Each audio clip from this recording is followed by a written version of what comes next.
하나님의 큰 음성 들으시길 주의 이름으로 축원합니다. 같이 말씀 볼까요? 사도행전 27장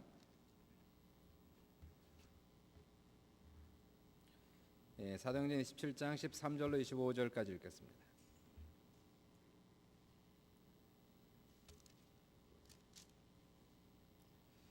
예, 27장 13절로 25절 교독합니다. 남풍이 순하게 불매 그들이 뜻을 이룬 줄 알고 닻을 감아 그레데 해변을 끼고 항해하더니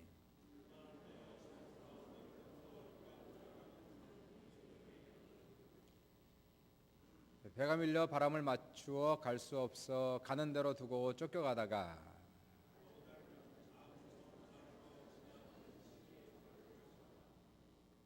끌어올리고 줄을 가지고 선체를 둘러감고 스르디스에 걸릴까 두려워하여 연장을 내리고 그냥 쫓겨가더니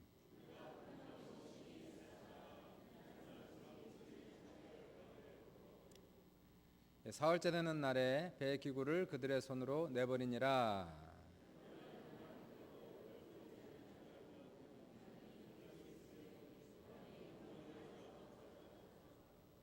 여러 사람이 오래 먹지 못하였음에 바울이 가운데 서서 말하되 여러분이여 내 말을 듣고 그에 대해서 떠나지 아니하면 이 타격과 손상을 면하였더라면 좋을 뻔하였느니라.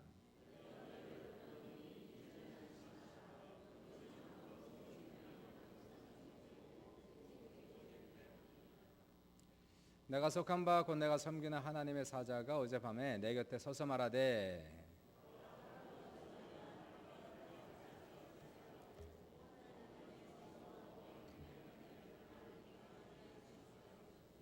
합격하겠습니다. 그러므로 여러분이여 안심하라.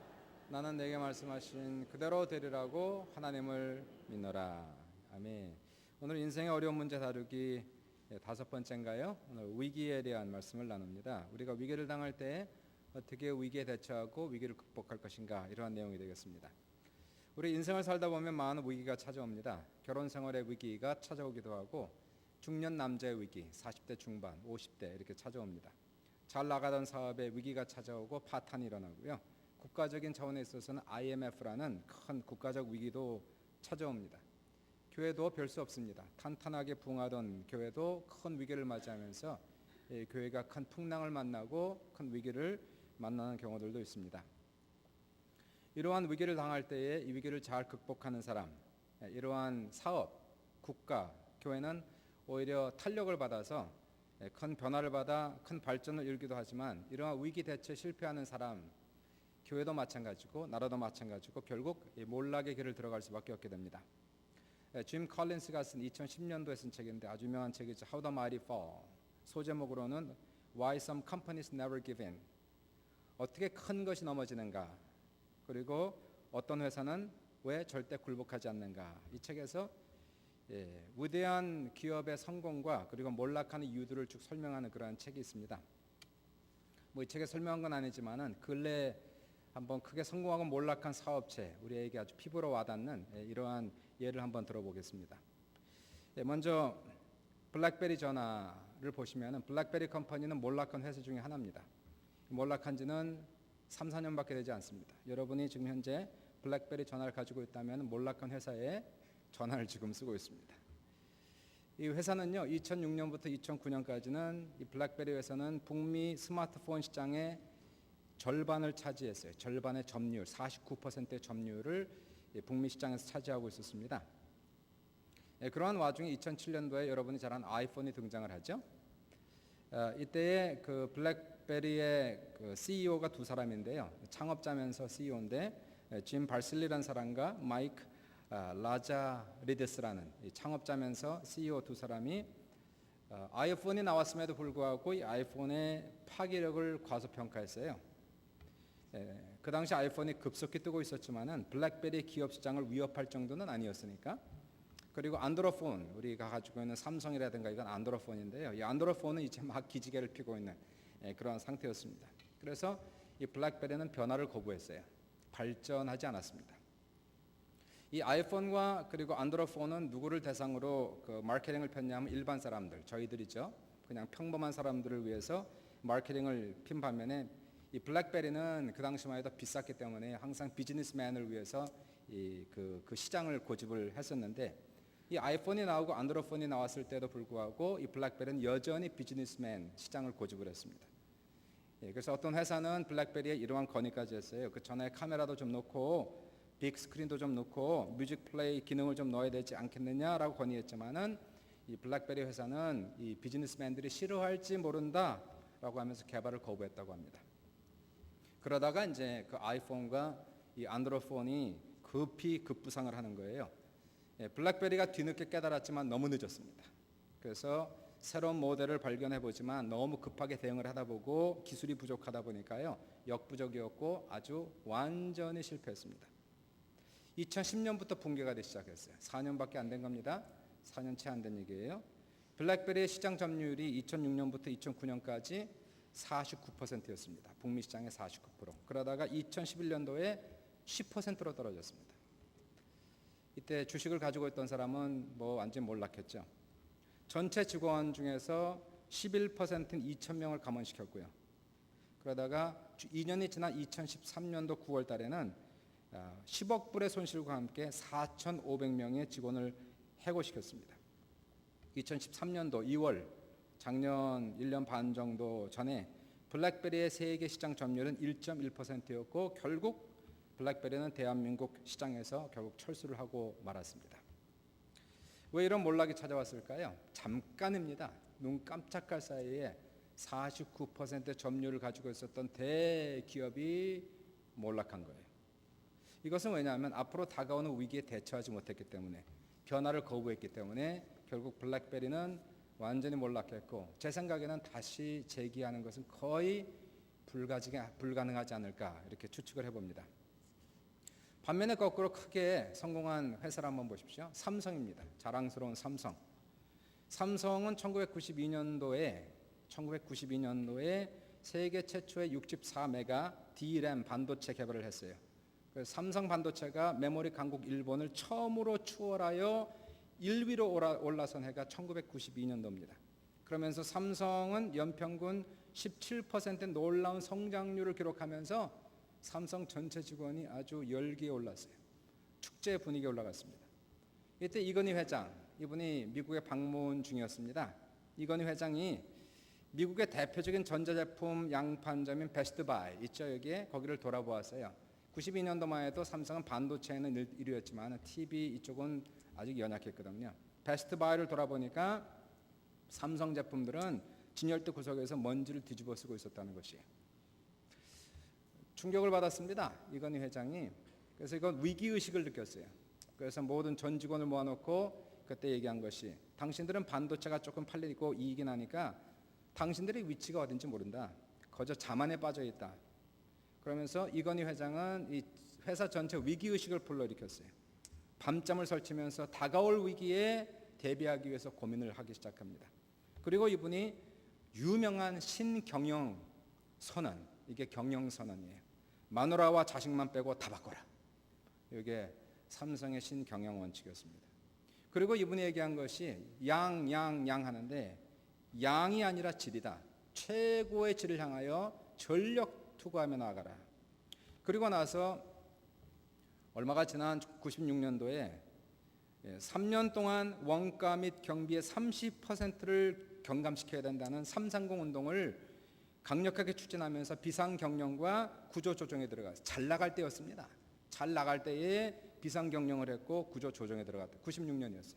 그러다가 1년 지난 1997년도에 대한민국의 IMF 외환위기가 터진 거예요. 그러나 다른 회사들은 준비하지 않다고 다 망했지만요.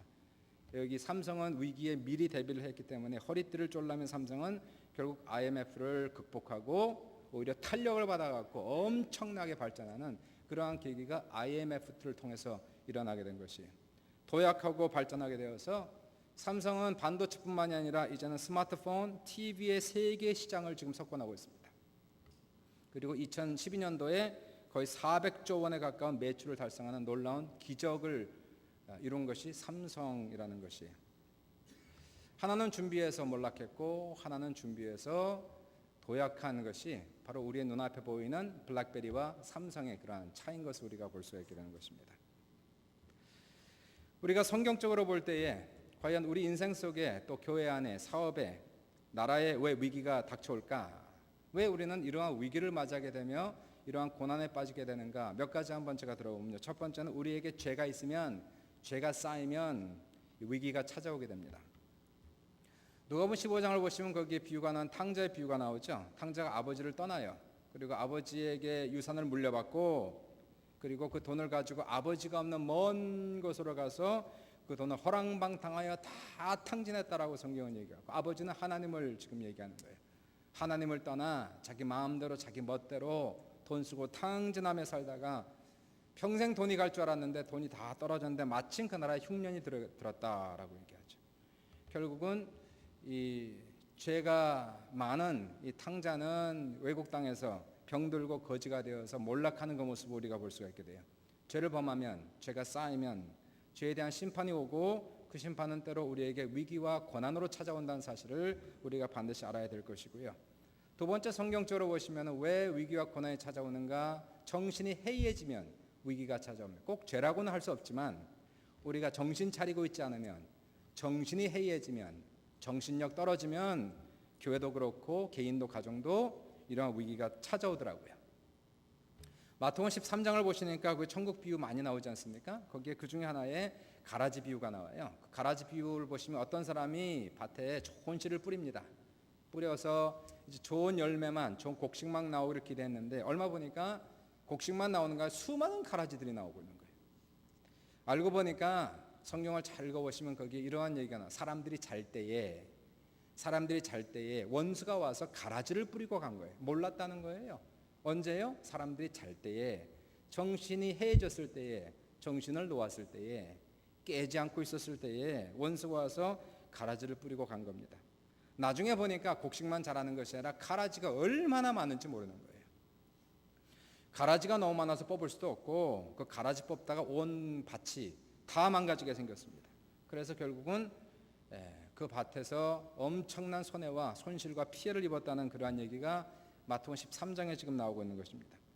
개인도 그렇고 교회도 그렇고 사업도 국가도 다 마찬가지입니다. 정신 차리지 않고 해이해진 상태에 있으면 가라지가 우리의 인생 속에 있다는 거예요. 아직 열매로 나타나지 않았을 뿐이지. 그러나 막상 그것이 가라지가 자라고 열매가 보이기 시작하면 그때는 너무 늦었다는 겁니다. 인생이 망가지고 엄청난 피해와 엄청난 고난을 지나간 다음에서야 비로소 우리는 다시 재기할 수 있는 이러한 기회가 주어진다는 사실 우리가 보면서요. 우리가 정신 차리지 않으면 우리의 삶 속에서 위기가 닥쳐온다는 것이, 위기는 지금이 위기라는 것입니다. 세 번째는 왜 위기와 고난이 닥쳐올까요? 사탄의 공격이라는 것입니다. 사탄이 오는 것은 요한복음 10장 10절에 도적이 오는 것은 도적질하고 죽이고 멸망시키려는 것뿐이요 라고 얘기하고 있어요. 사탄이 공격하는 것은 이유에 관계없어요. 공격하고 싶을 때 아무 때나 공격합니다. 욥을 보시면 욥은 죄가 있는 것도 아니었고요, 정신이 해이해진 것도 아니고 신앙이 떨어진 것도 아니었습니다. 그는 늘 하나님을 경외하고 살았고 늘 기도하고 살았어요.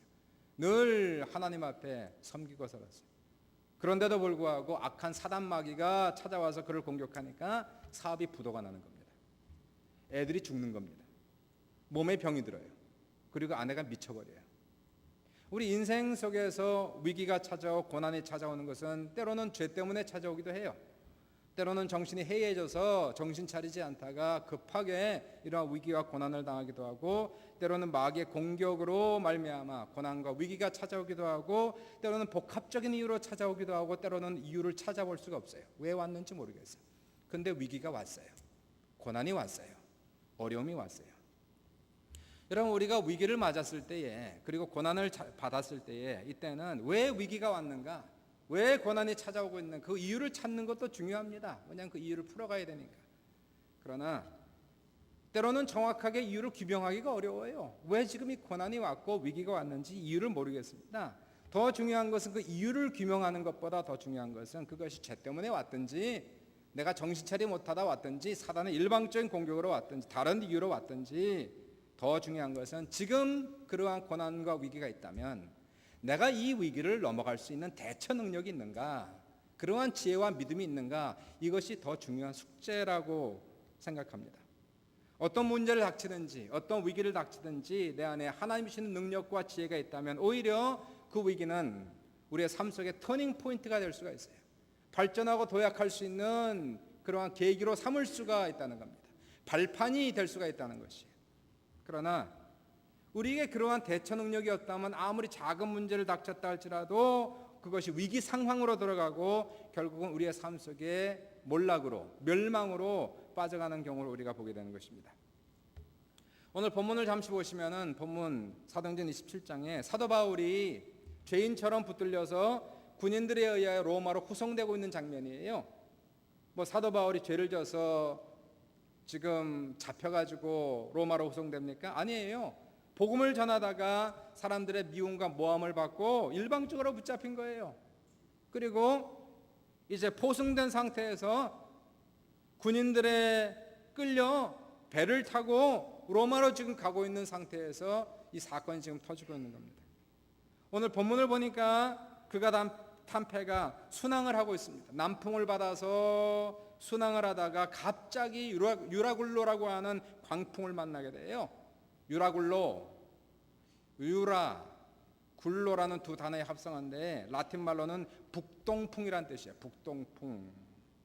순조롭게 남풍이 불고 있습니다. 남풍이 불면서 배가 잘 가고 있었어요. 순항을 하고 있다가 갑자기 해발 2100m 높이의 이다 산맥으로부터 불어오는 반대 기류, 북동풍이 불면서 충돌로 말미암아서 바람에 휩싸면서 강력한 유라굴로라고 하는 이러한 대작을 만나면서 이 배가 지금 갈 곳을 찾지 못하고 있다는 것이에요.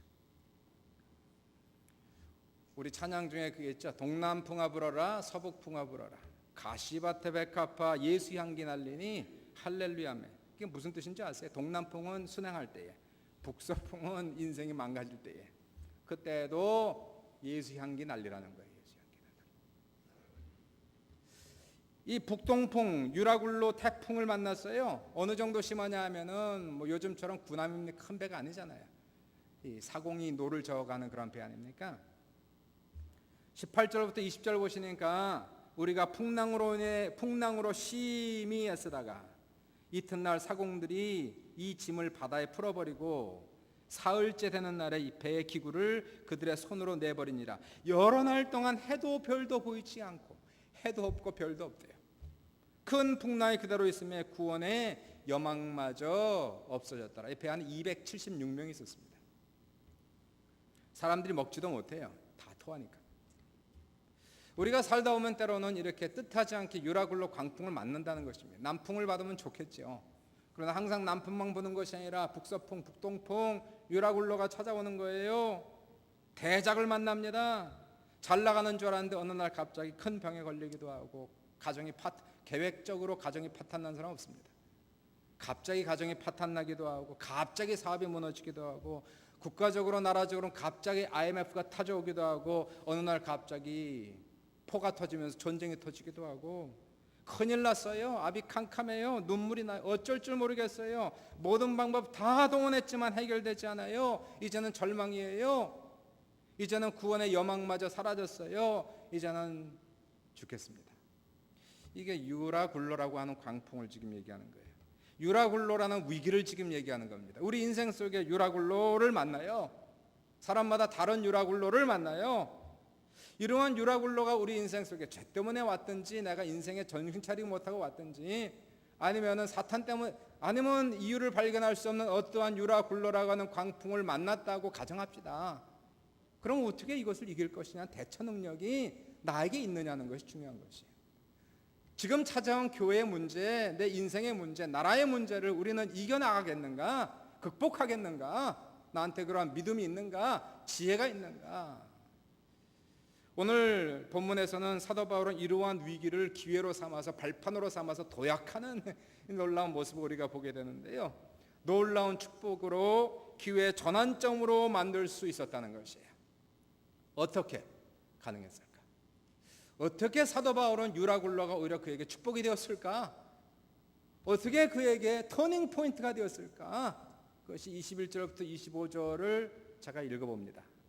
잘 들어보세요. 21절부터 25절. 지금 계속해서 풍랑이 불면서 해도 별도 보이지 않는 이러한 상태 속에서 구원의 여망마저 끊어졌더라. 그리고는 21절에 여러 사람이 오래 먹지 못하였으니 바울이 가운데 서서 말하되 여러분 내 말을 듣고 글에 대해서 떠나지 아니하여 이 타격과 손상을 면했더라면 좋을 뻔했는데. 21절 그러나 이제 광풍을 만났으니 어떻게 합니까? 내가 여러분 권하노니 이제 안심하십시오. 여러분 중 아무도 생명에는 아무런 손상이 없겠고 오직 백분입니다. 내가 속한 바 곧 내가 섬기는 하나님의 사자가 어젯밤에 내 곁에 서서 말씀하시되 바울아 두려워하지 말라. 내가 가이사 앞에 서야 되겠고 또 하나님께서 너와 함께 항해하는 자를 다 내게 주셨다 하셨으니 그러므로 여러분 안심하십시오. 나는 내게 말씀하신 그대로 되리라고 하나님을 믿습니다. 이렇게 얘기하는 거예요. 어떻게 해야 될까요? 첫 번째, 다가오는 위기에 미리 대비하라. 다가오는 위기에 미리 대비하라. 따라해 보십시오. 다가오는 위기에 미리 대비하라.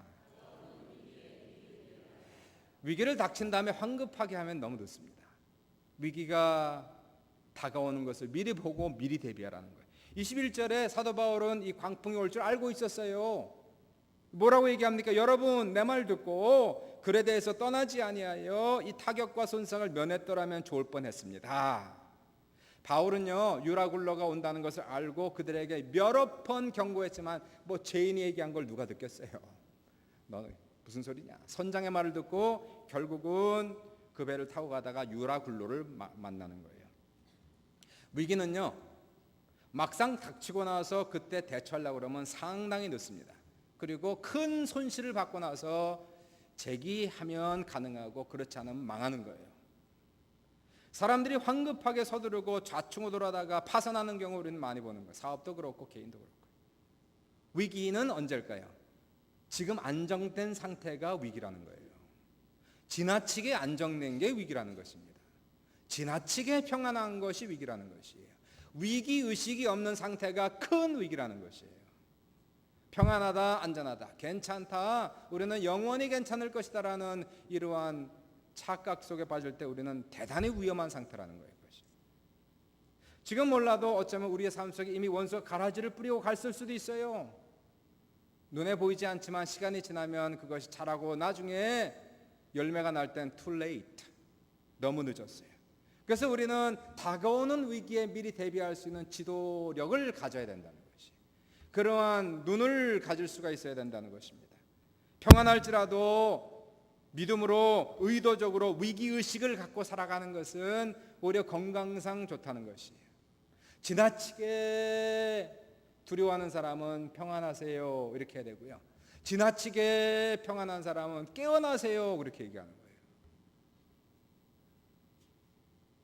평안할 때, 여러분 평안하시는 게 지금이 기도할 때예요. 평안할 때에 예배 드릴 때입니다. 평안할 때에 깨어있을 때입니다. 이렇게 노력하는 이유는 무엇일까? 지금 문제가 있어서 기도하는 것이 아니라 앞으로 다가올 사단의 공격과 미래의 위험과 미래의 유라 광풍을 대비하여 오늘 내가 깨어나고 오늘 내가 기도하고 오늘 내가 예배 드려서 깨어나지 않으면 내일은 너무 늦을 수가 있다는 사실이에요. 두바이라는 나라가 있지 않습니까? 두바이는요 온통 사막으로 둘러싸여 있는 인간이 살 수 없는 나라 두바이. 섭씨 40도를 오르내리는 불볕 더위로 가만히 있어도 숨이 탁탁 막히는 나라 두바이. 두바이라는 말은 아랍어로 메뚜기 떼에 의해 황폐된 땅이라는 의미의 두바이예요. 나라의 면적은 제주도 2배 정도 되는, 사람은 140만 명이 살고 있지만 110만 명은 외국인이고 자국민은 40만 명밖에 안 되는 조그만 나라 두바이.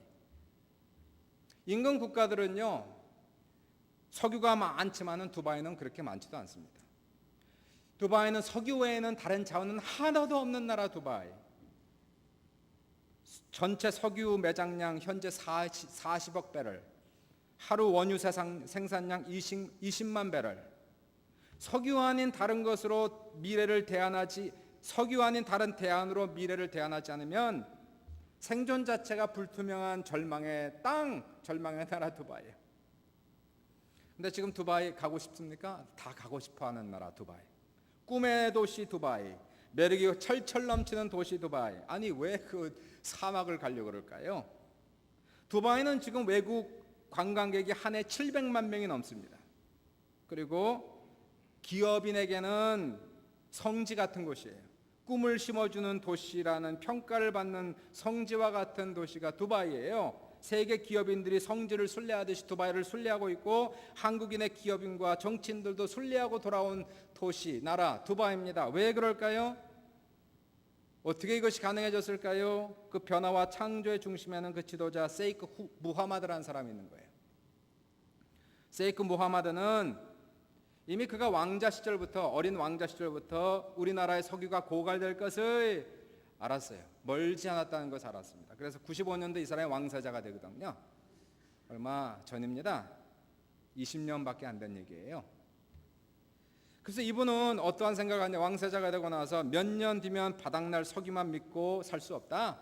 석유 말고 다른 것에서 돈을 벌어야 된다. 100% 탈석유 경제 구조를 만들자. 그것도 신속하고 획기적인 방법으로 만들어야 된다. 그래서 이분이 계획을 추진한 거예요. 여러분이 알지만은, 그래서 해안에서 280m 떨어진 곳에 인공섬을 만들었지 않습니까?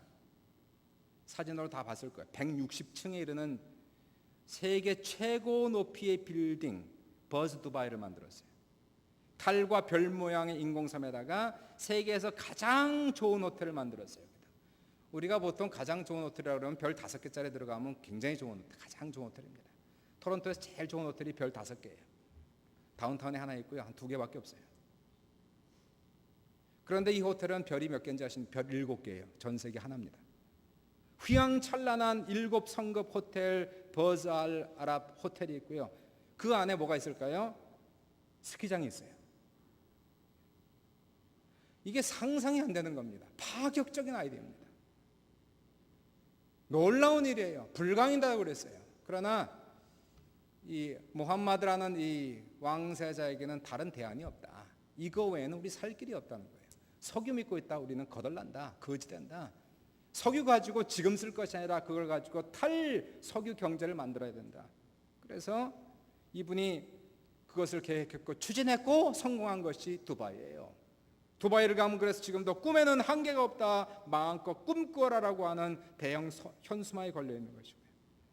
세이크 무하마드는 현재 문제점을 정확하게 분석했어요. 미래 다가올 위기를 예측했어요. 그래서 지금은 괜찮지만 지금 준비하지 않으면 우리는 망한다. 국가적으로 멸망한다. 극복하기 위해서 꿈을 꾸었고 마침내 새로운 창조의 힘으로 해결한 나라 두바이란 말이에요. 그럼 나라도 그렇다면은 교회도 그렇고 개인은 안 그럴 것 같습니까? 다 똑같은 겁니다. 위기가 없다고요? 그러나 위기가 닥쳤을 때는 그때는 너무 늦은 거예요. 그거 해결하려면요, 모든 사람, 대부분의 사람이 우왕좌왕합니다. 뭐 황급한 거예요. 그때는 믿음도 떨어지고 기도도 안 나오고. 그래서 우리는 이러한 위기가 없는 것 같지만은 어쩌면은 지금 눈앞에 다가왔다라는 그런 위기의식이 어느 정도는 있어야 된다는 사실이에요. 교회적으로도 지금 이렇게 편안하다, 안전하다, 괜찮다라고 얘기한 어느 순간에 교회적으로도 문제가 닥치고 나라도 문제가 닥치고 그러다 전쟁 터지고 그러다가 개인적으로도 가정도 사업도 아이들도 다 문제가 나고 그리고는 엄청난 피해를 입기 전에 우리는 오늘 이 시간 깨어 있으시길 주의 이름으로 축원합니다. 오늘 준비해야 돼. 내일을 위하여 오늘 뛰어야 됩니다. 오늘 기도해야 됩니다. 오늘 준비해야 됩니다. 이러한 준비하는 우리 귀한 성도들 다 될 수 있기를 주님의 이름으로 축원합니다. 두 번째입니다. 침착하라. 따라해 보세요. 침착하라. 호랑이에게 잡혀가도 정신만 차리면 살 수 있다라고 얘기하죠. 22절 23절에 이 유라 굴라라는 광풍을 만나서 해도 달도 별도 며칠 동안 보이지 않아서 사람들이 다 토하고 물도 마시지 못하고 밥도 못 먹고 다 쓰러져 있는데요, 사도 바울이 일어나서 그 사람들에게 이렇게 얘기합니다. 여러분 안심하십시오. 여러분 중에 아무도 생명에는 손상이 없겠고 오직 배뿐이라 내가 속한 바 곧 내가 섬기는 하나님의 사자가 어젯밤에 내 곁에 서서 말씀하시되. 평생 배를 타고 다녔던 사공들도 이제는 희망이 없다, 절망이다 그랬어요. 죽음을 기다렸는데 바울이 얼마나 침착한지 몰라요? 두려워하지 말래요? 안심하래요. 여러분, 한 사람도 안 죽었습니다. 배만 손상을 입었을 뿐이 얼마나 감사합니까? 염려하지 마십시오. 한 사람도 죽지 않을 것입니다. 우리는 반드시 한 섬에 걸리게 될 것입니다. 유라굴로라는 광풍을 다 만나 276명이 만났어요. 한 사람만 침착해요. 한 사람만. 다 죽게 됐어요. 그 비결은 도대체 무엇이었을까? 광풍 속에서 침착할 수 있고 평안할 수 있었던 비결은 도대체 무엇이었을까? 그것이 바로 23절입니다. 내가 속한 바 곧 내가 섬기는 하나님의 사자가 어젯밤에 내 곁에 서서 말씀하시되, 이거예요. 비결은 우리가 만약에 준비하지 못하다, 대비하지 못하다 유라굴로를 만났다 가정합시다. 그럼 이러한 속에서 침착할 수 있는 유일한 방법은 풍랑 속에 계시는 하나님의 임재를 체험하는 수밖에 없다는 것이죠. 풍랑 속에서 멀미가 나고 정신이 없지만 하나님의 천사가 나타나셨어요. 그리고 바울에게 안심하라, 평안하라. 하나님께서 그렇게 말씀하세요. 시편 23편을 보시니까 시편 기자가 얘기하기를 내가 사망의 음침한 골짜기를 지날지라도 해를 두려워하지 아니할 것은 주께서 나와 함께 하심이라. 주께서 나와 함께 하심이라. 주의 지팡이와 막대기가 나를 안위하시나이다. 사망의 음침한 골짜기 지나갔죠. 한두 번 지나간 사람이 있고 지금 지나가는 사람이 있고 사망이 음침한 골짜기를 지날지라도 해를 두려워하지 않아요. 두렵지 않아요. 그 이유는 주께서 나와 함께 하시기 때문에, 주께서 당신의 지팡이와 막대기로 나를 안위하시고 보호하시고 위로하시고 계시기 때문에. 맞아요. 주님 함께 하시고 주님 은혜 주시면 평안할 수 있어요. 주님께서 나에게 능력 주시고 믿음 주시면 담대할 수 있어요. 여기에서 이게 놀라운 터닝 포인트가 되는 거예요. 사도 바울에게.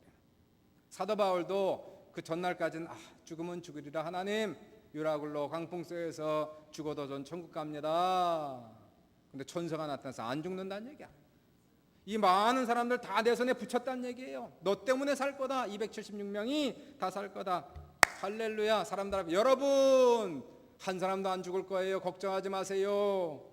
아니 며칠 전에는 잡혀가지고 야 저놈의 뭔 죄를 졌길래 저렇게 끌려가는고 했더니 오늘은 아닙니다. 야 얼굴에 광채가 나요. 어떻게 저렇게 평안할 수 있을까? 하나님의 천사가 와서 얘기했다고 하니 저 사람은 정말로 위대한 사람이구나. 사람들의 보는 관점이 틀려지는 거예요. 이제 사람들이 바울을 의지해서 음식을 먹었습니다. 여러분이 쭉 읽어보시면은 사람들 다 모아놓고 14일 동안 유라굴로 광풍에 흔들려 가는데 사람들 다 불러 여러분 식사하셔야 됩니다. 음식을 띄어서 기도하고 예수 이름으로 기도합니다. 아멘. 그리고 다 나눠줬대요. 그리고 사람들이 음식을 먹고 힘을 냈대요. 거기서 예배가 일어났어요. 거기서 기도가 있었어요. 사람들이 예수 복음을 그 자리에서 들었어요. 유라굴로가 기회가 됐단 말이에요. 유라굴로. 예수님께서 우리 가운데 계시면 염려 없습니다. 위기 속에서 풍랑 속에서 고난 속에서 우리는 예수를 보셔야 됩니다. 풍랑이 있어도 풍랑 뒤에 계신 예수님, 풍랑 위에 계신 예수님, 그분께 우리의 믿음의 눈을 고정하시기를 주님의 이름으로 축원합니다. 가정이 파탄되기 직전이라 할지라도, 사업이 몰락하기 직전이라 할지라도, 큰 질병 앞에서도 죽음 앞에서도 내가 예수 바라보면, 예수가 내 안에 있으면, 그 풍랑 속에 예수 있으면 마음이 안심이 돼요. 두려움이 떠나가요. 담대해져요. 오히려 나를 위로하기 온 사람들에게 위로할 수 있어요. 그러나 주님 떠나시면 왜 이렇게 두려운지 모르겠어요. 주님 없으면 미래가 불확실해요. 주님이 없으니까 항상 긴장돼요. 무서워요. 그때 여러분 뭘 보고 계십니까? 환경을 봅니까? 돈을 봅니까? 물질을 보고 있어요. 주를 바라보시길 주의 이름으로 축원합니다. 예수 외에 소망 없어요. 예수 외에 구원자 없어요. 다른 풍랑은 몰라도 유라굴로를 잠잠케 할 분은 예수밖에 없어요. 그 문제 해결할 사람 그 분은 예수밖에 없어요. 주여 나를 도우소서. 주여 풍랑을 잠잠케 하소서. 풍랑 속에 계신 예수 그리스도를 마음의 눈을 밝혀 바라보시고 그리고 안심하는 귀한 우리 모두가 될 수 있기를 주님의 이름으로 축원합니다. 마지막 간단하게요. 마지막 세 번째로 하나님의 약속의 말씀을 믿으라. 따라해 보십시오. 하나님의 약속의 말씀을 믿으라. 천사가 나타났어요. 그리고 천사가 이렇게 얘기합니다. 바울아, 두려워하지 말라. 내가 가이사 앞에 서야 하겠고 또 하나님께서 너와 함께 항해하는 자를 다 내게 주셨느니라. 그러므로 여러분 안심하십시오. 나는 내게 말씀하신 그대로 되리라고 하나님을 믿습니다. 이렇게 얘기합니다. 이야, 이 약속의 말씀.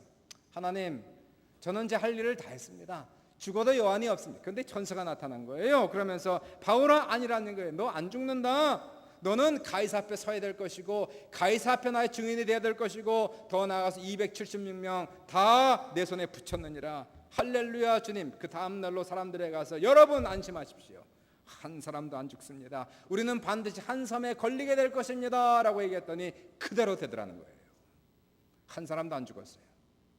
배는 다 망가져서 파손돼서 침몰됐지만 모든 사람들이 섬에 도착해서 구사일생으로 건져지고 그리고 목적지까지 다 도착하게 되었을 때 사도 바울은 진짜 이야, 사람들이 다 쳐다봅니다. 백부장도 보면 이야, 이 사람은 위대한 하나님의 종이다. 위대한 하나님의 사람이다. 정말 위대한 하나님의 일꾼이다라고 모든 사람이 평가하지 않았겠습니까?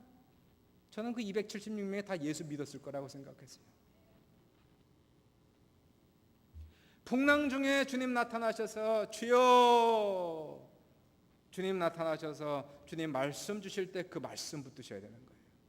사람의 천마디 만마디가 나한테 위로가 되지 않고 도움이 되지 않아요. 그러나 바로 천지를 지으시고 풍랑을 잠잠케 하시는 예수 그리스도의 말씀 한마디가 주님 말씀만 하시면 되겠습니다. 말씀만 주시옵소서 라고 우리가 기도하고 주께서 말씀하시면 그 말씀은 생명 말씀 되는 거예요. 유라굴로 잠잠케 되는 겁니다. 위기가 변화의 기회가 되고 우리의 삶 속에 놀라운 축복이 되는 놀라운 역사가 나타나시기를 주님의 이름으로 축원합니다. 그래요. 위기 속에서 하나님 반드시 좋은 길로 인도하실 줄 믿습니다. 우리는 로마서 8장 28절 너무나 잘 알고 있어요. 하나님을 사랑하는 자, 그 뜻대로 부르심을 입은 자들에게는 모든 것이 합력하여 선을 이루느니라. 믿으시면 아멘 합시다. 그러면 위기 속의 말씀을 적용해야 되지 않습니까? 고난 속의 말씀을 적용해. 지금 평안할 때는 얼마든지 아멘하지만 내가 유라굴로 속에 있을 때도 이 고백 드려야 되는 거예요. 하나님을 사랑합니다. 하나님의 뜻대로 내가 선택받았습니다. 그러므로 아버지요, 내 삶 속에서 모든 것이 합력하여 선을 이룰 줄 믿습니다. 이 위기도, 이 풍랑도, 이 고난도, 이 파탄도, 이 질병도 합력하여 선을 이룰 줄 믿습니다. 비록 내가 환상은 보지 못했다 할지라도, 내 귀로 하나님의 음성은 듣지 못했다 할지라도 변하지 않는 하나님 말씀, 이 말씀 붙들고 아버지여 믿사오니 주님 도와주실 줄 믿습니다. 하나님 모든 것이 합력하여 선을 이룰 줄 믿습니다라고 나갈 때에 주께서 말씀하시길 내 믿음대로 될지어다 말씀하는 거예요. 그리고 믿음대로 되는 거예요. 사도 바울이 믿음대로, 사도 바울이 선포한 대로, 사도 바울이 약속한 대로 한 사람도 죽지 않고 모든 사람 구원받았고, 그리고 예수 영광 나타났듯이 사랑하는 여러분, 유라굴로라는 위기와 광풍을 맞았습니까? 주님 바라보시고 주의 말씀을 믿고 의지할 때 그것이 내 삶 속에 도약할 수 있는 발판이 되시기를 주님의 이름으로 축원합니다. 결론을 다시 한번 내리면요, 유라굴로라고 하는 위기, 인생에 찾아오는, 어쩔 수 없이 인생에 평생을 살다 보면은 여러 번 찾아오는 삶의 위기와 고난, 어떻게 할 것인가? 지금이 위기예요. 지금 편안하지 생각하지 마시고 위기의식을 가지셔야 돼요. 위기의식을 미리 준비하시고 미리 대처할 수 있는. 그래서 오늘 깨어 기도하고 예배드리고 말씀 읽고 주님 바라보고, 그러나 그럼에도 불구하고 광풍을 맞았을 때에 그때 주의 이름 부르는 거예요. 살아계신 예수님, 날 도와주십시오. 주님 나타나셔서 그분이 나에게 주시는 그 한 말씀 붙들고 나아갈 때에 유라굴로라 하는 광풍이 10배의 큰 광풍이 찾아와도 그 광풍이 여러분을 넘어뜨리지 못합니다. 우리는 반드시 승리할 수 있어요. 우리에게는 예수 믿는 믿음이 있어요. 부활의 믿음이 있어요. 이 예수, 지금도 살아계신 예수, 우리 중에 와 계시고 내 안에 계신 그 예수의 이름 부르고 예수를 바라보시며 나갈 때에 사랑하는 여러분, 여러분의 위기가 기회가 되는 발판이 되는 도약하는 귀한 역사가 우리 모든 삶 속에 아름답게 펼쳐질 수 있기를 사랑하는 나사렛 예수 이름 받들어서 간절히 축원합니다. 축원합니다. 기도하겠습니다. 이 시간에 기도합시다. 말씀을